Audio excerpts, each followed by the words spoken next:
أشهد أن لا إله إلا الله.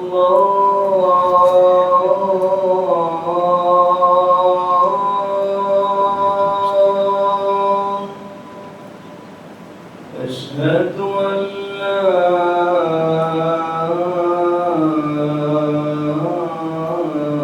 إله إلا الله.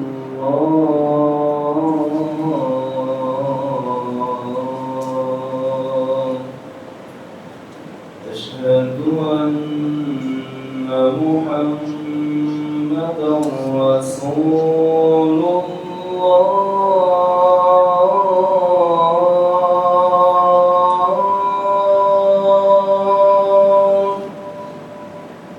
أشهد أن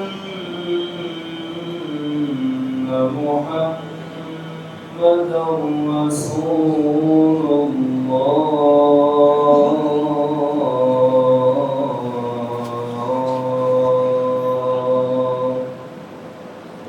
حي على الصلاة.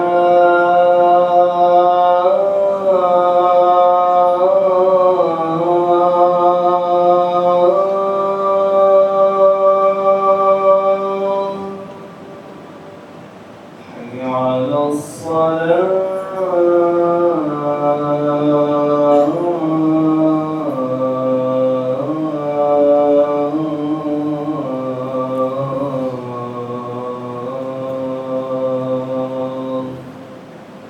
حي على الفلاح.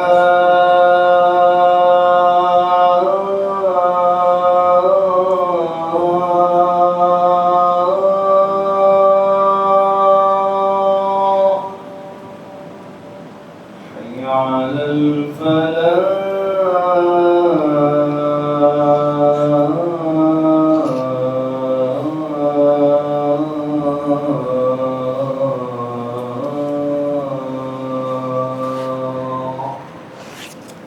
الله أكبر.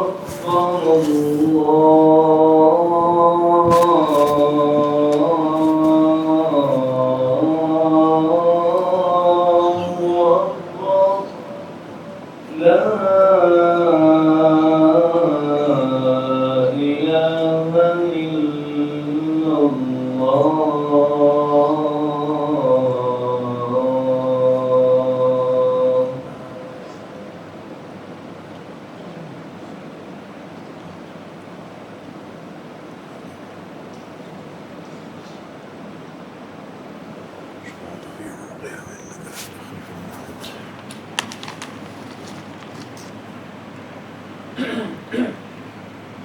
الحمد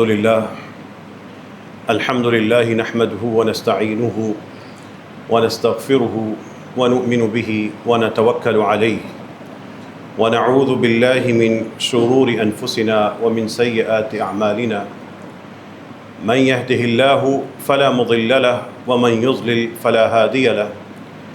أشهد أن لا إله إلا الله وأشهد أن محمدًا عبده ورسوله. أما بعد، فإن خير الحديث كتاب الله، وخير الهدي هدي محمد صلى الله عليه وسلم، وشر الأمور محدثاتها، وكل محدثة بدعة، وكل بدعة ضلالة. أعوذ بالله من الشيطان الرجيم. بسم الله الرحمن الرحيم. من كان يريد الحياة الدنيا وزينتها نوفي إليهم أعمالهم وهم فيها لا يبخسون. أولئك الذين ليس لهم في الآخرة إلا النار، وحبط ما صنعوا وباطل ما كانوا يعملون. صدق الله العظيم. اللهم صل على محمد وعلى آل محمد كما صليت على إبراهيم وعلى آل إبراهيم إنك حميد مجيد. اللهم بارك على محمد وعلى آل محمد كما باركت على إبراهيم وعلى آل إبراهيم إنك حميد مجيد. اللهم إنا نسألك حبك وحب من يحبك والعمل الذي يبلغنا حبك. اللہم انا نسألک الہدی والتقی والعفاف والغنی۔ رسول اللہ صلی اللہ علیہ وسلم کے ایک صحابی کا معمول باقی صحابیوں سے کچھ مختلف تھا۔ باقی صحابہ کرام عام طور پر رسول اللہ صلی اللہ علیہ وسلم سے خیر اور نیکی اور ان سے متعلقہ چیزوں کے بارے میں سوال کرتے تھے، اور حذیفہ رضی اللہ عنہ رسول اللہ صلی اللہ علیہ وسلم سے شر، برائی اور گناہوں کے بارے میں سوال کرتے تھے۔ اور حذیفہ رضی اللہ عنہ کہتے ہیں کان الناس یسألون رسول اللہ صلی اللہ علیہ وسلم عن الخیر، کہ لوگ اللہ کے رسول سے خیر کے بارے میں سوال کرتے تھے۔ وَكُنْتُ أَسْأَلُهُ عَنِ الشَّرِّ، اور میں آپ سے برائیوں اور گناہوں کے بارے میں سوال کرتا تھا۔ مخافۃ ان یدرکنی، اس ڈر سے میرے برائیوں کے بارے میں سوال ہوتے تھے، کہیں میں ان برائیوں میں مبتلا نہ ہو جاؤں، مجھے پتہ نہ ہو کہ یہ چیز برائی ہے اور میں برائی کر رہا ہوں۔ یہ اللہ نے رسول اللہ صلی اللہ علیہ وسلم کے ارد گرد شریعت کی تکمیل کے لیے مختلف مزاج کے لوگ جمع کر رکھے تھے۔ وہ انسان تھے، لیکن انہی کے ذریعے ہم انسانوں کے لیے قیامت تک کے لیے شریعت کی تکمیل ہونی تھی۔ آج کے بچوں کو، نئی نسل کو بعض اوقات کفر کے رنگ نہیں پتہ ہوتے، شرک کے رنگ پتہ نہیں ہوتے، اور وہ لا علمی کی وجہ سے ان چیزوں کو اپنے ذہن اور دماغ میں بسا کے بیٹھے ہیں۔ اگر ان کو شرک کی تعلیم دی جائے، توحید بتائی جائے، تو ان کا ذہن فوری طور پر اس طرف جائے گا کہ نہیں، یہ چیز شرک ہے یا غلط ہے یا حرام ہے، دین میں جائز نہیں۔ لیکن جب دینی تربیت نہیں ہے، آپ باقاعدہ کیمرہ لے لیں اور مائک لے لیں، ریسرچ کے کچھ اصول و ضوابط طے کر لیں، اور اسلام آباد کے اچھے اسکولوں کے باہر یا کلاسز میں جا کر اسٹوڈنٹس اور ٹیچرز کے انٹرویو کرنا شروع کر دیں، بہت سے بڑی تعداد میں لوگوں کو، ان بچوں کو ابھی شرک کا پتہ ہی نہیں وہ کیا ہوتا ہے، اس کی شکلیں کیا ہوتی ہیں۔ آپ ٹیلی ویژن کے اسکرین پر، چینل کے اسکرین پہ آنے والے کارٹونوں کو دیکھیں، بچوں کو وہاں پہ برائی کی طاقت اور اچھائی کی طاقت کے نام پہ جو کچھ دکھایا جاتا ہے، ان کے ذہن میں کیا چیز بنتی ہے، وہ آپ کے اسلامی تصورات سے بالکل برعکس چیز ہے۔ یہ رسول اللہ صلی اللہ علیہ وسلم کا صحابی فرما رہے ہیں کہ میں اس لیے سوال کرتا تھا، مجھے ڈر تھا کہیں یہ ایسا نہ ہو کہ میں شر کر رہا ہوں، برائی کر رہا ہوں اور مجھے پتہ ہی نہ ہو۔ آپ بڑے بڑے تاجر جو دنیا کے معاملے میں بڑے عقل مند ہیں، ان کے کاروبار کے اصولوں کو، معاملات کو کنگھالیں، پتہ لگے گا ان کو نہیں پتہ، نہیں چاہتے، لیکن وہ سود کے اندر یا سودی نظام کا حصہ بنے ہوئے ہیں۔ آپ کے بڑی تعداد میں والدین نہیں چاہتے، لیکن اپنے بچوں کو جس ماحول میں تعلیم دے رہے ہیں، وہ ماحول اللہ اور اس کے رسول کو تو پسند نہیں تھا۔ وہ فحاشی کے فروغ میں حصہ دار بنے ہیں، ان کو پتہ ہی نہیں، احساس ہی نہیں۔ اگر ان کو حیا اور شرم کے تقاضے انہوں نے صحیح سمجھے ہوتے رسول اللہ صلی اللہ علیہ وسلم کی ذات سے اور ان کی احادیث سے، تو وہ اپنے بچوں کو وہاں پہ بھیجنے سے پہلے 200 دفعہ سوچتے۔ یہ حضرت حذیفہ کے عمل کہ میں شر کے بارے میں سوال کرتا ہوں، آپ سب کے لیے یہ ایک انداز فکر کو دعوت دیتا ہے کہ اپنے معاشرے میں، اپنے معاملات میں جو انسان برائیاں کرتے ہیں، ان برائیوں پہ نظر رکھیں اور اس سے بچنے والے بنیں۔ یہ پچھلے 2 خطبہ جمعہ اور آج کے خطبہ جمعہ کا بھی موضوع ایک ہی ہے کہ انسان دین پر عمل کرنے کے باوجود بھی نتیجہ آئے تو برباد ہوا ہو، اعمال کی بربادی اس کا مقدر بنی ہو، اور اس کی وجوہات 7-8 وجوہات بتائی تھیں۔ ایک بڑی وجہ، رسول اللہ صلی اللہ علیہ وسلم سے ایک صحابی نے سوال کیا ارائیت رجلا غزا یلتمس الاجر والذکر، اے اللہ کے رسول صلی اللہ علیہ وسلم آپ بتائیے کہ ایک شخص جنگ میں حصہ لیتا ہے اور اس کی نیت یہ ہے کہ اس کو مال غنیمت ملے اور اس کی شہرت ہو، ما لہو، ایسا جنگی بہادر ہیرو اس کو کیا ملے گا؟ فقال رسول اللہ صلی اللہ علیہ وسلم لا شیء لہ، آپ صلی اللہ علیہ وسلم نے کہا اس شخص کے لیے کچھ بھی نہیں ہے، جنگ میں گیا ہے، جان کو خطرے میں ڈالا ہے، معذور ہو سکتا تھا، خون بہہ سکتا تھا، جان جا سکتی تھی، اتنا بڑا خطرہ، جان سے پیارا کچھ نہیں، وہ خطرے میں ڈال کے جنگ میں جاتا ہے، اس کو کیا ملے گا؟ لا شیء لہ۔ رسول اللہ صلی اللہ علیہ وسلم نے ان الفاظ کو 3 دفعہ کہا، لا شیء لہ، لا شیء لہ، لا شیء لہ۔ پھر اللہ کے رسول صلی اللہ علیہ وسلم نے کہا ان اللہ لا يقبل من العمل الا ما كان له خالصا وابتغي به وجهه، اللہ تعالیٰ صرف اور صرف وہ عمل قبول کرتے ہیں جو خالصتاً ہر ملاوٹ سے پاک، ہر مفاد کی محبت سے پاک، صرف اس کی ذات کے لیے ہو اور اس اللہ کی رضامندی تلاش کرنا اس کا واحد پہلا اور آخری ہدف ہو، صرف اللہ کے لیے ہو اور پہلا اور آخری ہدف اس کے سوا کچھ نہ ہو، اللہ کی رضامندی۔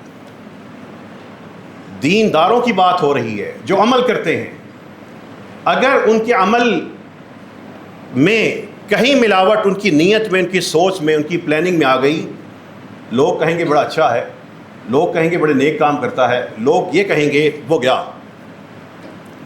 اگر اس کا ہدف تھوڑا سا بھی دنیا کی طرف ہوا، اللہ کی ذات سے تھوڑا سا بھی دنیا کی طرف گیا، وہ خالصتاً اسے محروم ہوا۔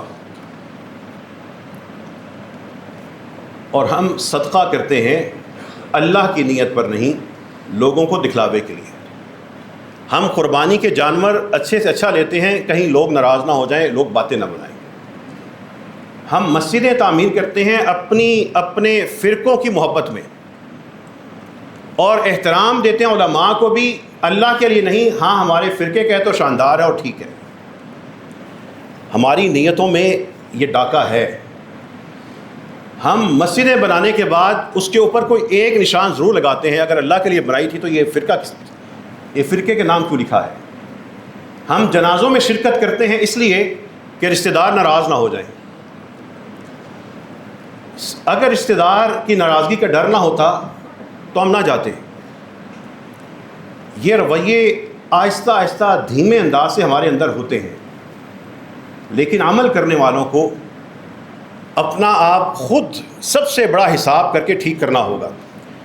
من کان یرید الحیات الدنیا وزینتہا، جو شخص دنیاوی زندگی اور اس کی یہ خوبصورتی کی وجہ سے کوئی نیک عمل کر رہا ہے، اللہ کہتے ہیں نوفی الیہم اعمالہم، ہم ان کو ان کا بھی پورا کے پورا اجر دے دیں گے۔ اجر ان کا دنیا میں ہی ہوگا، تھوڑا بہت ہوگا ان کے اعمال کے مطابق۔ وَهُمْ فِيهَا لَا يُبْخَسُونَ، اس اجر کے معاملے میں بھی جو انہوں نے نیکی بظاہر دنیا کی خاطر کی ہے، ہم اس کا کچھ اجر دے دیں گے، اس میں کمی نہیں کریں گے، لیکن آخرت میں ان لوگوں کا کچھ نہیں ہے۔ أُولَٰئِكَ الَّذِينَ لَيْسَ لَهُمْ فِي الْآخِرَةِ إِلَّا النَّارُ، ایسے لوگ ان کے لیے آخرت میں عذاب کے سوا کچھ نہیں ہے۔ وَحَبِطَ مَا صَنَعُوا، جو انہوں نے کارکردگی دکھائی تھی وہ برباد ہو چکی۔ وَبَاطِلٌ مَا كَانُوا يَعْمَلُونَ، بے حقیقت تھا وہ جو وہ کر رہے تھے۔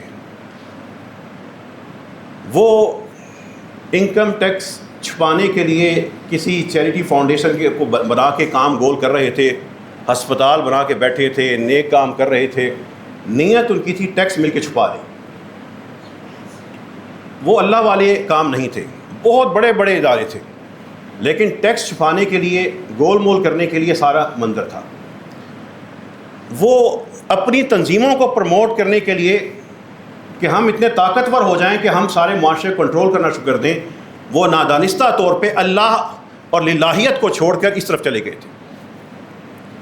وہ خطبے بھی اس لیے دیتے تھے کہ ہمارا ایک سارے کا سارا سرکل ہے، اس کو قابو میں رکھیں اور اسے بٹورتے رہیں۔ وہ حق چھپاتے تھے کہیں لوگ ناراض نہ ہو جائیں. وہ صرف وہی مسئلے بیان کرتے تھے جو اپنے مسلک کو سپورٹ کریں, اور وہ مقتدی بھی ایسے تھے, ایسے نشے میں تھے کہ وہ اسی خطیب سے بات سننا پسند کرتے تھے جو ان کے مسلک کو پروموٹ کرے. اگر اللہ اور اس کے رسول کا کوئی ایسا فرمان جو ان کے مسلک کے ساتھ تضاد کھاتا ہو, کوئی امام یا خطیب آ کے کہتا تھا, وہ بھڑک اٹھتے تھے, بندے کو فارغ کر دیتے تھے. یہ بیماری دونوں طرف تھی اور ہے, اور بڑی شدید ہے. یہ عمل کرنے والوں کو انفرادی سطح پہ اپنا اپنا جائزہ لینا ہوگا. رسول اللہ صلی اللہ علیہ وسلم کی ایک اور حدیث, من تعلم علما مما یبتغى به وجه اللہ, اگر کوئی شخص ایسا علم حاصل کرے, ایسا علم جس سے اللہ کی رضامندی پائی جاتی ہے, کمائی جا سکتی ہے, حاصل کی جا سکتی ہے, لیکن وہ شخص وہ علم حاصل کر رہا ہے, لا يتعلمه الا ليصيب به عرضا من الدنيا, وہ اس علم کو جس سے اللہ کی خوشنودی حاصل کی جا سکتی ہے, اس کو صرف اس لیے حاصل کر رہا ہے کہ دنیا کا مال سمیٹ لے. ہدف اس کا اس عظیم علم میں بھی دنیا کا مال سمیٹنا ہے. لم یجد عرف الجنہ یوم القیامہ, اس شخص کو جنت کی خوشبو بھی قیامت کے دن نہیں ملے گی. جنت تو دور کی بات ہے, اس کو اس کی خوشبو بھی نہیں ملے گی. بڑا ہی باریک مقام ہوتا ہے دین پر عمل کرتے ہوئے, دین کی تعلیم دیتے ہوئے, دین سیکھتے سکھاتے ہوئے بندہ اللہ کی طرف سے ہٹ کے تھوڑا سا دنیا کی طرف چلا جائے. تلاوت کرتے ہوئے سوچ لے کہ بندے خوش ہو جائیں گے, نماز پڑھاتے خطبہ دیتے ہوئے سوچ لے کہ بندوں کو راضی کیا ہے, لوگ کہہ رہے ہیں واہ واہ کیا بات ہے. بڑا ہی معمولی, صرف ایک ذہن میں لہر آتی ہے, وہ لہر سارے کے سارے عمل کو برباد کر دیتی ہے. وہ کوئی اٹھ کے ہاتھ اٹھا کے چل کر قدم اٹھا کے کوئی محنت کر کے کام نہیں آتا, صرف ذہن کے اندر ایک مقصد آتا ہے, وہ ایک لہر ہوتی ہے. وہ بیماری ہم ذہن میں پال لیتے ہیں, عمل ہمارے جسم کے برباد ہو جاتے ہیں. اللہ تعالی ہم سب کو اخلاص عطا فرمائے. جو نیک اعمال برباد ہو جاتے ہیں, ان میں بربادی کی ایک وجہ بندے کا نیک اعمال کرنا, اور جو عمل نہیں کر پا رہے ان کو غلط حقارت کی نظر سے دیکھنا ہے. لوگوں کی کوتاہیوں اور کمیوں اور خامیوں اور گناہوں کو, وہ جتنی بھی ہوں, کسی بھی شخص کو, کسی بھی نیک سے نیک شخص کو یہ حق نہیں ملا کہ وہ اس شخص کے بارے میں حکم لگائے کہ اس کا انجام کیا ہے اور یہ کیا ہے. اور بدقسمتی سے بعض اوقات نیک اعمال کرنے والے اپنی نیکی کی وجہ سے, اگر اللہ نے ان کو ایک جگہ توفیق دی ہے, اس نیکی کو دوسرے لوگوں کے حساب کا ذریعہ بنا کر اپنا آپ برباد کر بیٹھتے ہیں. اس شخص نے خود اگر نیک کام کر لیا تو کہاں سے اس کو یقین ہے کہ قبول ہو چکا ہے؟ کوئی شخص نہیں کہہ سکتا کہ میرا فلاں عمل قبول ہو چکا ہے. یہ اللہ نے آخرت کے معاملے چھوڑے ہیں. رسول اللہ صلی اللہ علیہ وسلم بتاتے ہیں, کان رجلان فی بنی اسرائیل متواخیین, بنی اسرائیل میں دو لوگوں کا تذکرہ اللہ کے رسول نے کیا صلی اللہ علیہ وسلم. کان احدہما یذنب والآخر مجتہد, ایک بندہ گناہ گار تھا, دوسرا نیکیوں میں محنت کرتا تھا. اب تھے دونوں نزدیک نزدیک, آپس میں قربت تھی. جب یہ عبادتوں میں محنت کرنے والا اس گناہ گار کو دیکھتا تھا, کہتا تھا باز آ جاؤ, باز آ جاؤ. یہ بات تو ٹھیک تھی, گناہوں سے روکنا چاہیے, محبت سے پیار سے ہاتھ تھامنا چاہیے, سمجھانا چاہیے, اقصر باز آ جاؤ, نہ کرو. لیکن وہ شخص اپنے گناہوں پہ ڈٹا تھا, یہ شخص اس کو تلقین کرتا تھا نہ کرو. ایک دن اس نیک عبادت گزار شخص نے اپنے اس ساتھی کو کسی گناہ میں پایا, اس کو غصہ آ گیا اور کہنے لگا واللہ, اللہ کی قسم ہے, واللہ لا یغفر اللہ لک, اللہ تعالیٰ تمہیں معاف نہیں کریں گے, تیری مغفرت نہیں کریں گے منحوس آدمی, اتنے تم گناہ کرتے ہو اور باز نہیں آ رہے. او دوسرا اس نے جملہ کہا لا یدخلک اللہ الجنہ, اللہ تمہیں جنت میں داخل نہیں ہونے دیں گے. یہ دو جملے اس شخص نے اس کے گناہ کی وجہ سے طیش میں غصے میں جو بھی آ کے کہہ دیے. فقبض ارواحہما، رسول اللہ صلی اللہ علیہ وسلم فرماتے ہیں اللہ نے دونوں کی روح کو قبض کر لیا، فوت کر دیا دونوں کو. فاجتمع عند رب العالمین، دونوں اللہ کے حضور اکٹھے ہوئے، پیش ہوئے. فقال لہذا المجتہد، اللہ نے اس عبادت گزار سے کہا اکنت بعالما، کیا تم عبادت گزار بندے، کیا تمہیں میرے فیصلوں کا علم تھا؟ او کنت علی ما فی یدی قادر، کیا جو میرے قبضہ قدرت میں جو کچھ ہے کیا تم اس پہ قادر ہو؟ وقال للمذنب، اور اللہ تعالیٰ نے اس گناہ گار شخص سے کہا اذهب فادخل الجنہ برحمتی، تم جاؤ اور میری جنت میں داخل ہو جاؤ، میری رحمت وسیع ہے، تمہارے گناہ کم ہیں. یہ وہ جو گناہ گار تھا، اس شخص نے بات کرتے ہوئے اس وقت کہا تھا مجھے اور میرے رب کا معاملہ مجھ پہ چھوڑ دو. اس نے کہا تھا تم جہنمی ہو. یہ انسان گناہ کرتے ہیں، یہ باتیں ہوتی ہیں، نیک لوگوں کو تلقین کرنی چاہیے، فریضہ ہے، لیکن ان کی ایک حد ہے. وہ حد ہم توڑ دیتے ہیں جب ہم اپنے فرقوں کو جنت میں لے کے جاتے ہیں، باقی کو جہنمی سمجھتے ہیں. بچوں کو تعلیم دیتے ہیں جو مستحب اعمال ہیں، مستحب اعمال کی بنیاد پر ہم ایک دوسرے سے نفرت پالتے ہیں، ایک دوسرے کا احترام نہیں کرتے، ایک دوسرے کی مسجد کا احترام نہیں کرتے، ایک دوسرے کے مؤذن اور اذان کا احترام نہیں کرتے. ہم یہی سمجھتے ہیں کہ ہم چند ٹولہ ہیں، جنت ہمارے لیے سجائی گئی ہے، باقی ایندھن ہے، آگ کے لیے بھڑکایا جائے گا. یہ ہمارے رویوں میں ہے. میں دینداروں کی بات کر رہا ہوں، بے دین تو ویسے ہی الگ ہے. دینداروں کو فکر کرنی پڑے گی اپنے اعمال کی، اپنی نفسیات کی، اپنے رویوں کی.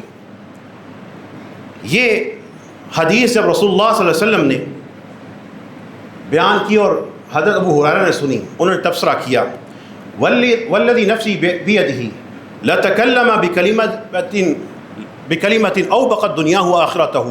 اس شخص نے ایک ایسا لفظ ادا کیا تھا، ایک لفظ جس نے اس کی دنیا اور آخرت برباد کر دی. دنیا کے سارے اس کے نیک اعمال اور آخرت برباد ہوئی ایک کلمے کی وجہ سے، ایک لفظ کی وجہ سے. ایک کلمہ اوبقت دنیاہ وآخرتہ، ایک لفظ، ایک تبصرہ، ایک کمنٹ اس کی دنیا اور آخرت لے گیا. ہم لوگوں کے گناہ کو پرچار کر کے نیک بنے ہوئے ہیں.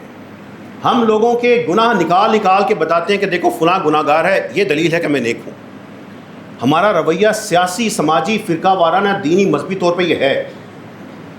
اور ہم سمجھتے ہیں کہ شاید ہمارے دین نے ہمیں طاقت دی ہے کہ دو لوگوں کے اوپر لگاؤ حکم.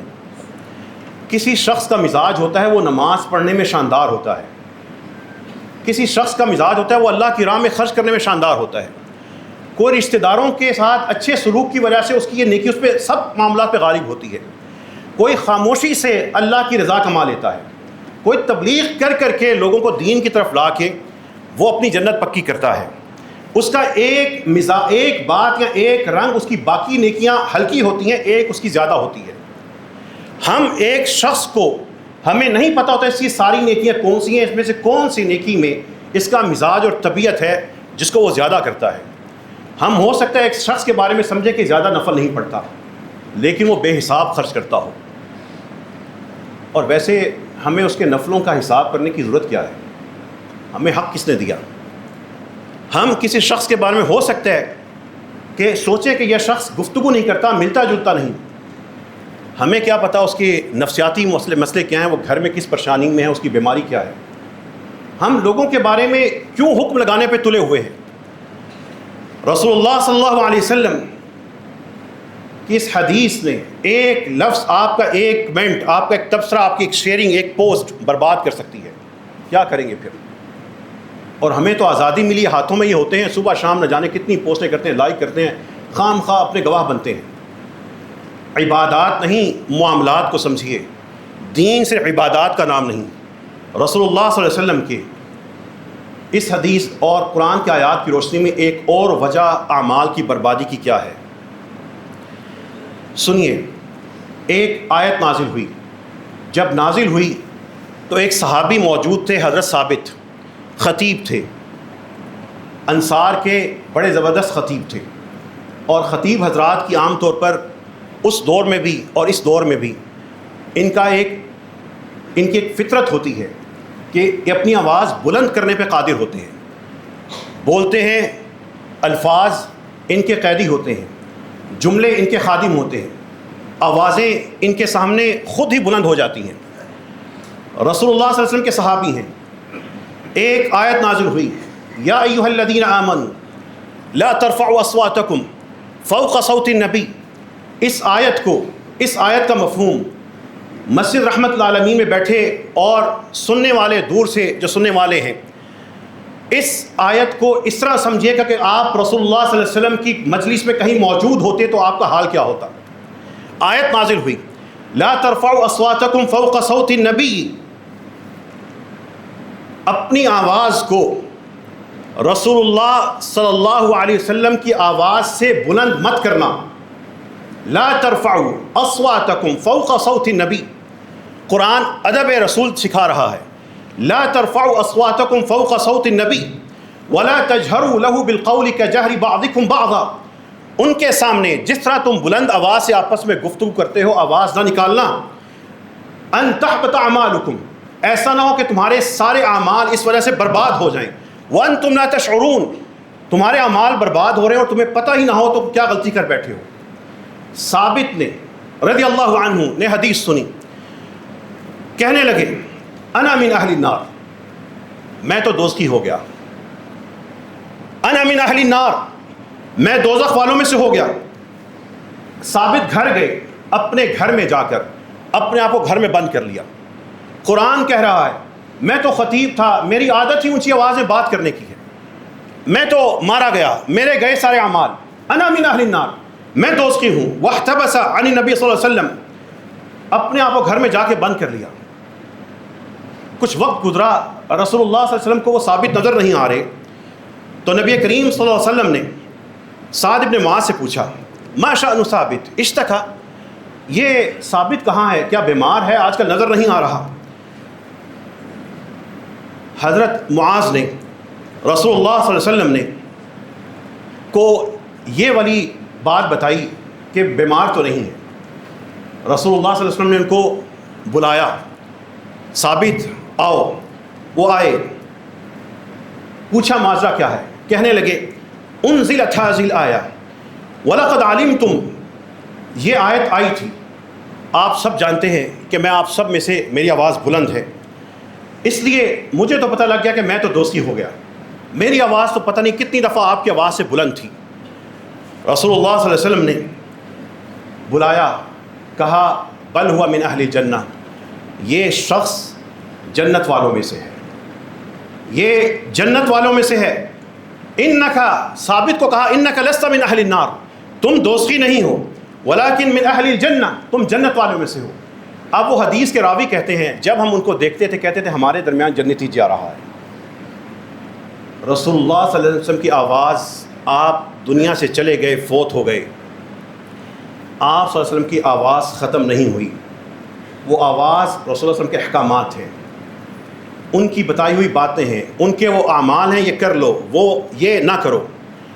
جس شخص کے سامنے اللہ کے رسول صلی اللہ علیہ وسلم کا وہ قول پہنچا اور اس نے اللہ کے رسول صلی اللہ علیہ وسلم کے مقابلے میں قول کو، اپنے قول کو پیش کر دیا، وہ اپنی خیر منا لے، وہ رسول اللہ صلی اللہ علیہ وسلم کے ادب سے واقف نہیں ہے۔ بطور خاص جب آپ اہل حدیث اور حنفی طبقہ فکر کے درمیان بحث سنیں، تراویح کے معاملے میں، رفع الیدین کے معاملے میں، اور ان معاملات میں جس میں اختلاف صرف اور صرف اس حد تک ہے صحیح احادیث، زیادہ صحیح احادیث، کم درجے والی احادیث، اس وقت انتہائی ادب کا تقاضا ہے کہ دونوں فریق رسول اللہ صلی اللہ علیہ وسلم کے قول کو جب ذکر کر رہے ہیں اس پہ کوئی ایسا تبصرہ نہ کریں کہ آپ رسول اللہ صلی اللہ علیہ وسلم کے قول پہ تبصرے کرنے والے بن جائیں، خاموش ہو جائیں، رک جائیں، ٹھہر جائیں، انتظار کریں۔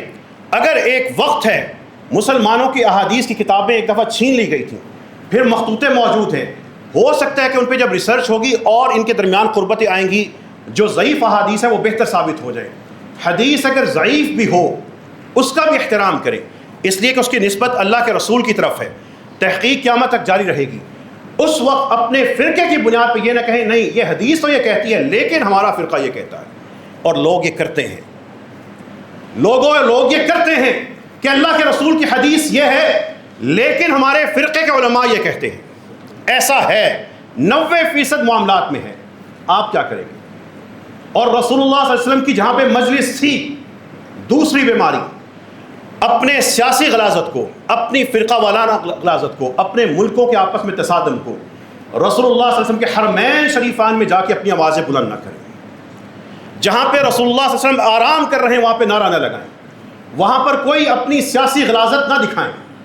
سیاست ایک حد تک معمولی سی 1% زندگی میں ہونی چاہیے۔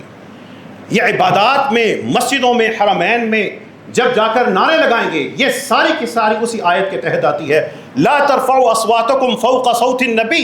یہاں پہ اللہ کے رسول صلی اللہ علیہ وسلم اس شہر میں رہ گئے، ان کی آوازیں تھیں، اتنی زیادہ آوازیں تو وہ اپنی بلند نہ کر لو کہ ان سے بھی اوپر چلے جاؤ۔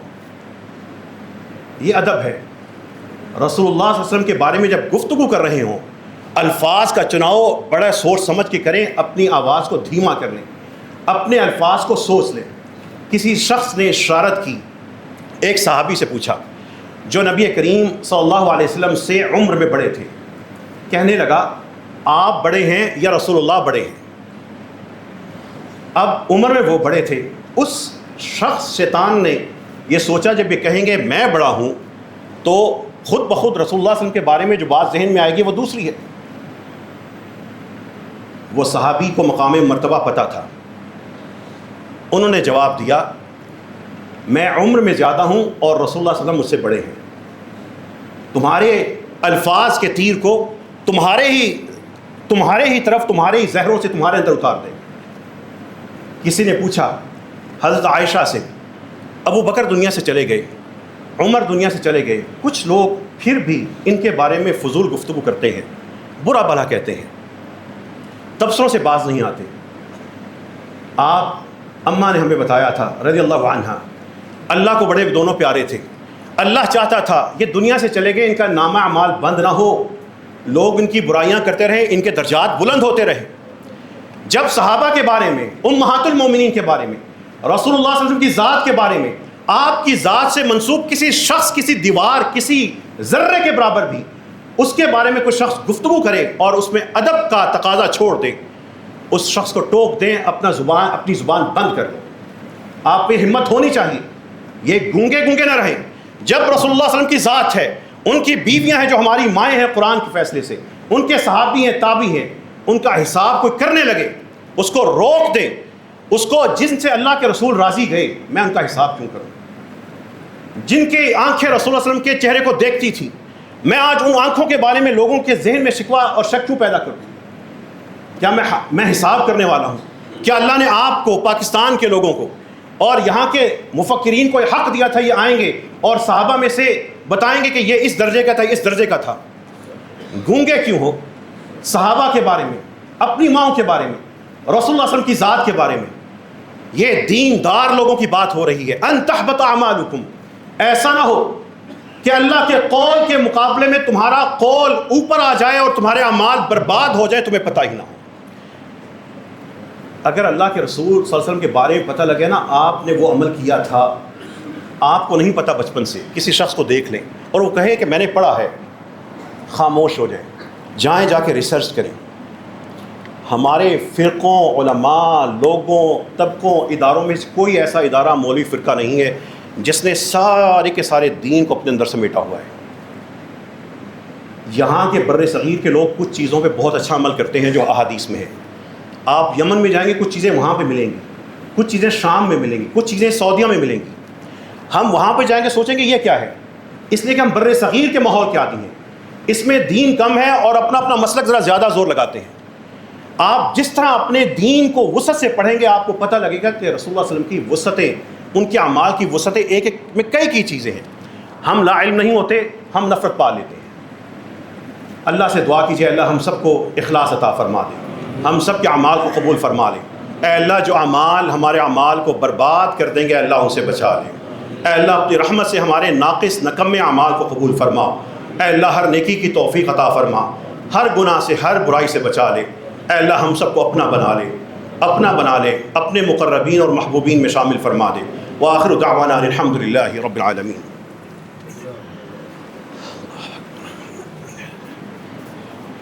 اللهم لك الحمد حمدا كثيرا طيبا مباركا فيه اللهم لك الحمد كما ينبغي لجلال وجهك عظيم سلطانك اللهم صل على نبينا محمد اللهم صل على حبيبنا محمد اللهم صل على رسولنا محمد. آپ کے ارد گرد گزرتے ہوں گے، کوئی ریڑھی والا ہوگا، کوئی مزدور ہوگا، کوئی گیراج میں کام کرنے والا، ورکشاپ میں کام کرنے والا ہوگا. آپ سب سے گزارش ہے کہ مسجد رحمت العالمین کا ایک اور نیک کام میں ساتھ دیجیے. اس شہر میں کہیں کوئی ایسا شخص ملے جس کا لباس دیکھیں پھٹا پرانا ہے، گیراج میں کام کر رہا ہے، گندگی سے بھرا ہے اور اتنی موٹی گندگی ہے کہ اس کو ویسے گرمی لگتی ہوگی. کوئی مزدور دیکھیں، آپ ہمارے نمازی ہیں، اس کو پیار سے پکڑیں، سمجھائیں، ادھر مسجد رحمت العالمین میں چلے جاؤ.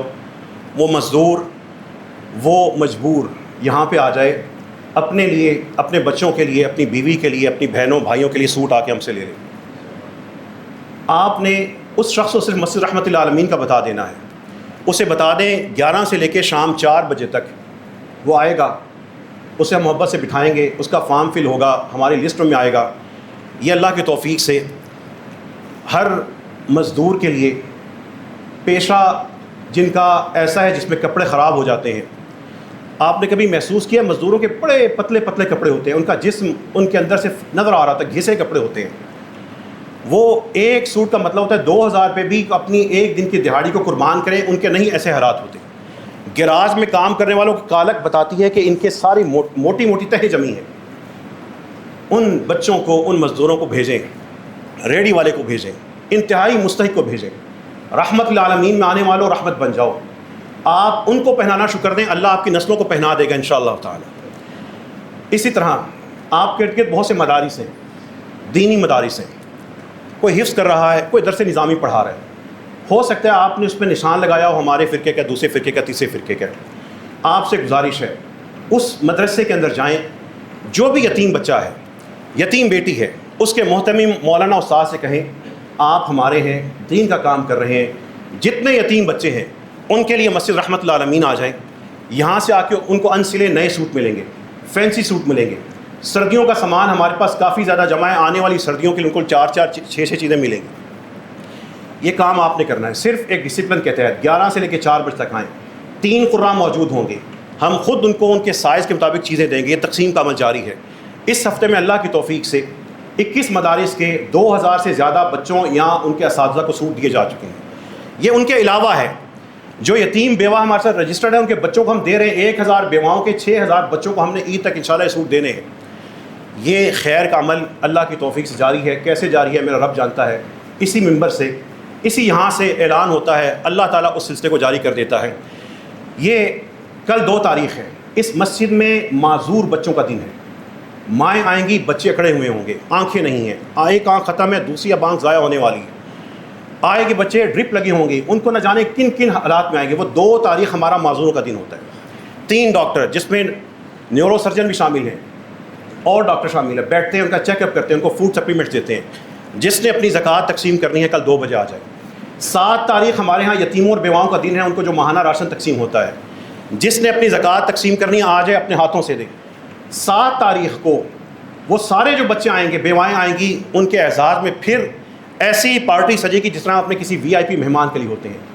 وہ لوگ آئیں جن کا باپ نہیں، جن کی ماں بھی نہیں، جن کا سہارا نہیں، جو اچھے کھانے کو ترستے ہیں. ہمارے پاس آ کہتے ہیں صرف چاول ہی کھلا دو. ان کے لیے ڈشیں سجیں گی، تیار کر لیں، گھر سے لائیں. یہ سارے کے سارا ڈائننگ سجے گا، زمین پہ نہیں اوپر بٹھا کے کھلائیں گے. یہ مسجد رحمت العالمین کی روایات ہیں. عید آنے والی ہے، اللہ کی توفیق سے 1000 بیواؤں کو ہم پہلے ٹوکن جاری کر چکے. آنا، کہیں گوشت نہ مانگنا، عید کا دن خراب نہ کرنا. مسجد رحمت العالمین آنا. 10 بجے کھانا تیار ہوگا، پارکوں میں گھومنا، دوپہر کو کھانا کھانا، پھر جا کے گھومنا، پھر آ کے کھانا کھانا، گھر جانا، گوشت بھی لے جانا، پکا پکا سالن بھی لے جانا. میں اپنی امت کی ان بیٹیوں، یتیم بچوں کو سڑکوں پہ میں کیوں پھرنے دوں؟ میرے بیٹے اور بیٹی کو، میرے ماں کو، میرے باپ کو اللہ نے محتاج نہیں کیا. تو میں ان لوگوں کو، ہم سارے مل کے ان لوگوں کو کیوں ہم پسند کرتے ہیں کہ لوگ گلی گلی میں پھرے، ہم گوشت دیں، وہ دروازہ بچائیں، ہمیں سکون آئے. ہم ایک نظام کیوں نہیں بناتے؟ اپنے گھروں کے باہر پکا کے 11-12 بجے کیوں نہیں رکھ دیتے؟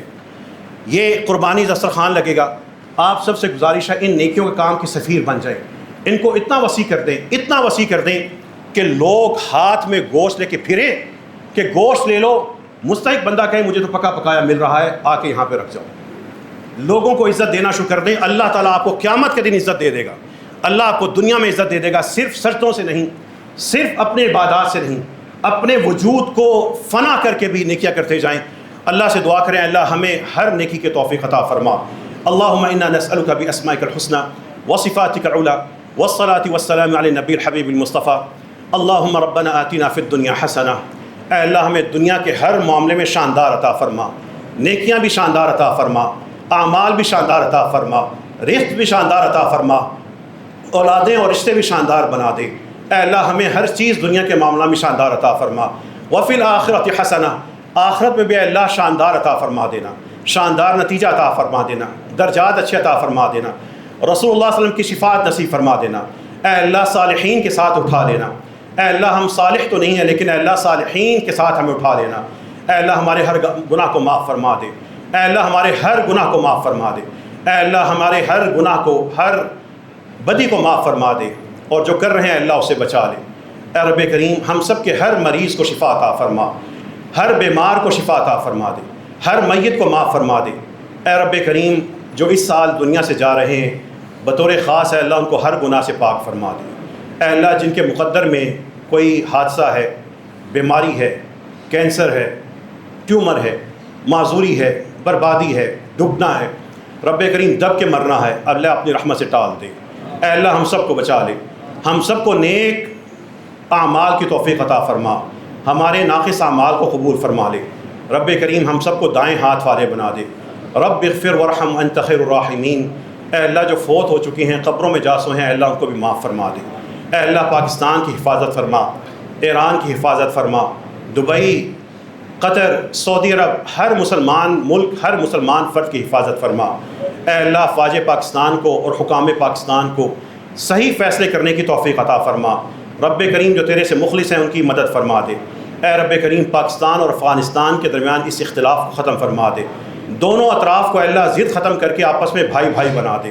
رب کریم آپس میں دشمن ہیں، ان کی دشمنیوں کو کفار کی دشمنی میں تبدیل فرما دے۔ رب کریم ان کو ایک دوسرے کے مددگار فرما۔ رب اغفر وارحم وانت خیر الراحمین، وآخر دعوانا ان الحمد للہ رب العالمین۔